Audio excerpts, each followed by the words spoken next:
जहां सभ्यता की खुशबू है, संगीत का सोरो है और संस्कृति की रंगीनी है। हम सब जानते हैं कि माननीय लेफ्टिनेंट गवर्नर महोदय की दूरदर्शिता और इनके विचार हमेशा प्रेरणा देते हैं। इनका विजन हमारे लिए गौरव का विषय है। आइए जोरदार तालियों से स्वागत करें हमारे मुख्य अतिथि माननीय लेफ्टिनेंट गवर्नर श्री मनोज सिन्हा जी का, जो अपने बहुमूल्य शब्दों से हम सबका मार्गदर्शन करें। जोरदार तालियां एक बार फिर।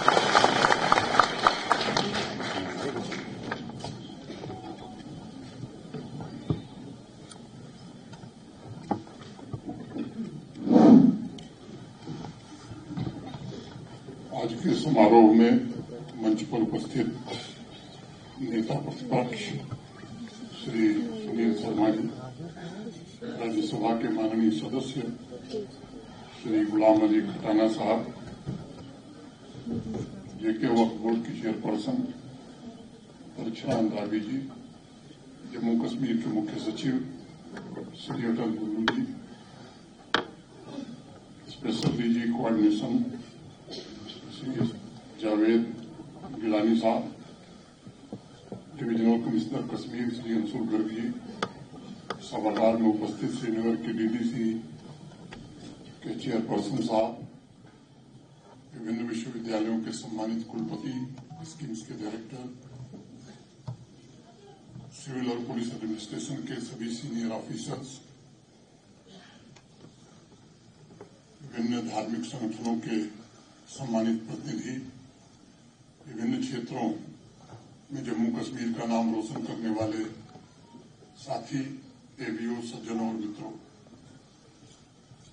मैं संघ राज्य क्षेत्र जम्मू कश्मीर के स्थापना दिवस की आप सबको बहुत बहुत बधाई और हार्दिक शुभकामनाएं देता हूं। जैसा बताया गया, आज लौह पुरुष सरदार वल्लभ भाई पटेल की भी 150वीं जन्मजयंती अभी उनकी स्मृति में रन फॉर यूनिटी का फ्लैग ऑफ थोड़ी देर पहले किया गया है। आज के पावन अवसर पर सरदार वल्लभ भाई पटेल को भी अपनी विनम्र श्रद्धांजलि अर्पित करता हूं।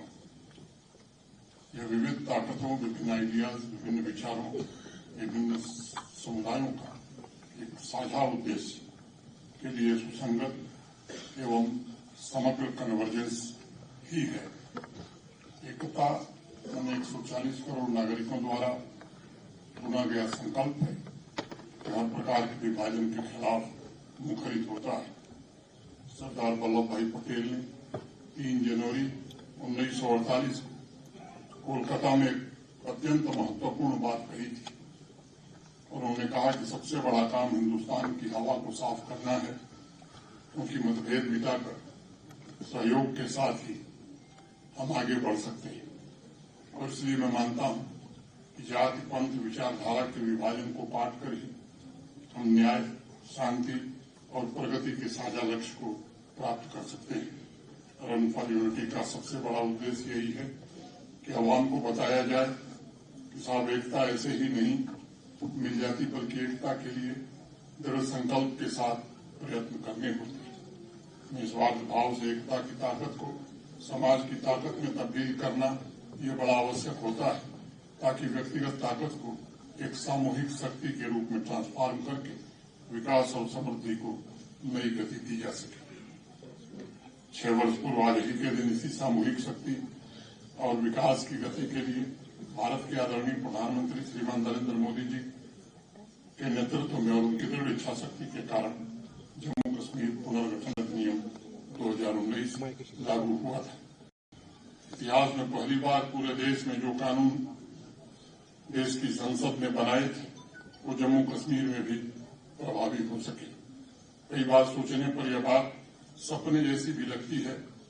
7 दशकों से आम नागरिकों के कल्याण के लिए भारतीय संसद से पारित होने वाले कानूनों में ये स्पष्ट रूप से लिखा जाता था, कश्मीर के अलावा पूरे भारत में यह कानून लागू होगा। अगर भारतवर्ष की आजादी के पश्चात 7 दशकों के इतिहास पर नजर डालें, तो इस भेदभाव को समाप्त करने के लिए अनेक लोगों ने बलिदान दिया। अथक संघर्षों का परिणाम रहा कि जम्मू कश्मीर के पूर्ण विलय के लिए कश्मीर से लेकर कन्याकुमारी तक जन सामान्य को जागृत करने में सफलता मिल सकी है। वास्तव में इसकी शुरुआत सरदार वल्लभ भाई पटेल ने ही की थी, जिनका दुर्भाग्यवश 1950 में ही देहावसान हो गया था। सरदार पटेल चाहते थे कि जम्मू कश्मीर का पूर्ण एकीकरण हो, ताकि देश के अन्य हिस्सों की तरफ जम्मू कश्मीर भी गतिशील और प्रगतिशील बन सके। लेकिन एक साजिश थी, और आप सब इतिहास से वाकिफ हैं कि उस साजिश को अंजाम देने वाले लोग कौन थे। डॉक्टर मुखर्जी ने उस साजिश को बेनकाब करके जम्मू कश्मीर के पूर्ण एकीकरण के लिए 23 जून 1953 को अपने जीवन का सर्वोच्च बलिदान दिया था।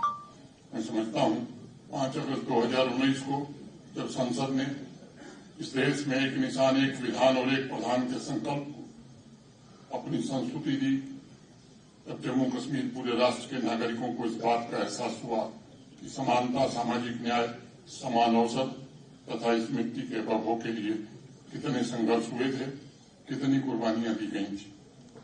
मैं कुछ बातें आपके सामने रखना चाहता हूं, उससे शायद आपको ज्यादा स्पष्ट स्थिति का अभाव होगा। 31 अक्टूबर 2019 के पहले भारतीय सेना का बहादुर जवान जम्मू कश्मीर के नागरिकों की रक्षा के लिए अपने प्राणों की आहुति तो दे सकता था, लेकिन अपने और अपने परिवार के लिए एक झोपड़ी भी जम्मू कश्मीर में नहीं बना सकता था। और जम्मू कश्मीर की जमीन की रक्षा के लिए अपना लहू तो बहा सकता था, उसी जमीन पर अपने परिवार को रख नहीं सकता था। 31 अक्टूबर 2019 के पहले भारत सरकार जो पैसा जम्मू कश्मीर को भेजती थी, उसे जैसे भी खर्च किया जाए, देश के टैक्स पेयर के उन पैसों का हिसाब किताब मांगने का अधिकार भारत की संसद को नहीं था। देश के प्रथम नागरिक, या मैं कहूं कि देश के राष्ट्रपति देश के प्रथम नागरिक होते हैं। देश के प्रथम नागरिक को भी जम्मू कश्मीर में 1 इंच जमीन लेने का अधिकार कानूनी रूप से प्राप्त नहीं था। पूरे देश में राजपाट 1947 में ही राजाओं का राजपाट समाप्त हो गया, लेकिन यहां राजपाट चलता रहा। चंद लोग थे जिन्होंने तय कर लिया था कि किसे नागरिकता दी जाएगी, किसे नागरिक का अधिकार मिलेगा, किसे आधा नागरिक माना जाएगा, कौन लोकसभा में वोट करेगा, कौन विधानसभा में वोट करेगा और कौन नगर पंचायत में वोट करेगा। चंद लोग भाग्य तय करने का काम करते थे। हजारों परिवारों की किस्मत में लिख दिया गया था कि उनकी पीढ़ियां चाहे जितनी पढ़ाई कर लें, उनको स्लीपर का ही काम मिलेगा। पहले अखबार की सुर्खियां जिनको ध्यान है, ये खबरें पूरे देश में छपती रहीं। जम्मू कश्मीर हमेशा से भारत का अटूट अंग था, लेकिन चंद लोगों ने आर्टिफिशियल दीवार खड़ी कर रखी थी। जम्मू कश्मीर के आम नागरिकों के विकास में अनेक प्रकार के अवरोध पैदा किए गए थे। जम्मू कश्मीर की आधी आबादी, हमारी बहनें, हमारी बच्चियां उस अधिकार से वंचित थी जो अधिकार उन्हें देश के दूसरे हिस्सों में प्राप्त था। 31 अक्टूबर 2019 को भेदभाव और अवरोध की जो दीवारें थी वो टूट गई। मैं कहना चाहूंगा उस दिन एक नए जम्मू कश्मीर का जन्म हुआ था, और टेररिज्म, अलगाववाद फैलाने वाले तत्वों के संपूर्ण सफाई के युग का प्रारंभ भी उसी दिन हो गया था, उसकी नींव पड़ गई थी। 31 अक्टूबर 2019 के पश्चात सुरक्षा के अनेक पैरामीटर जैसे आतंकवादी घटनाएं, सिक्योरिटी फोर्सेस की शहादत, सिविलियंस की किलिंग, इन 4-5-6 वर्षों में अगर मैं देखूं तो आंकड़े इस बात के गवाह हैं कि उनमें बड़ा व्यापक सुधार हुआ है।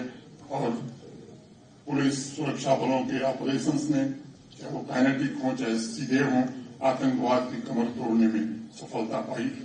दशकों के आंकड़ों का तुलनात्मक अध्ययन आप करेंगे तो मुझे लगता है कि स्थिति और स्पष्ट हो जाएगी।